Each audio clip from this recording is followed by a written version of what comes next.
Hey guys, this is Carrie Rhinehart with 5-Minute Math. Today I'm going to look at the different forms of lines, the equations of lines, different ways that they can be written. If you're following along in the book, it's from Algebra 1, Unit 3, and we're looking at Lesson 9. So there's three main ways that we write equations of lines. The first one you should be familiar with, and that is slope-intercept form. So slope-intercept form gives you the slope and the y-intercept, and it's the y equals mx plus b, where m is your slope and b is your y-intercept. Now just keep in mind x and y in all of these just represent all the ordered pairs that are possible for your line. And that's an infinite number of ordered pairs because a line has an infinite number of points on it. The next form is point-slope form, and this one's used a lot when you're writing the equations of lines. Let's say they give you the slope and they give you a point, then you'd use this. And it's y minus y sub 1 equals m times x minus x sub 1. M is still your slope. X and y are still all the sets of ordered pairs, but you also have this y sub 1 and this x sub 1. That's another ordered pair that they specifically gave you for this equation, okay? And then we also have standard form, which is used the least, but you will see it when you get to systems of equations.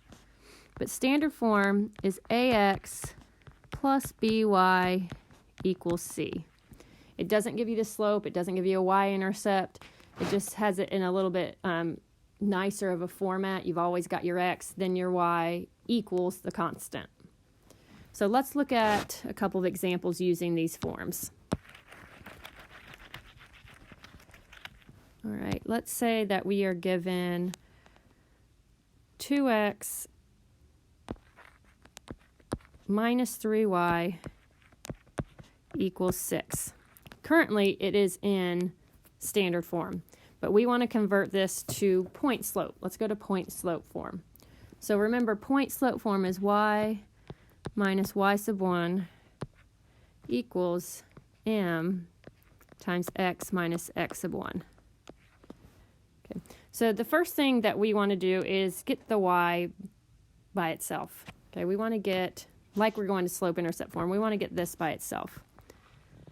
So in order to do that, we need to subtract 2x from both sides. So that these cancel, we end up with negative 3y equals, we want to put the x part first, so negative 2x plus 6. The next thing we want to do is factor out the m. All right, so we want to factor out the coefficient of x, which is 2 in this case. So we're going to factor out a 2. Okay, and you may not be familiar with what when I say factor out. That just means take out that leading coefficient and divide both of these by that. So if I factor that out, I get an x here, and then 6 divided by negative 2 is negative 3.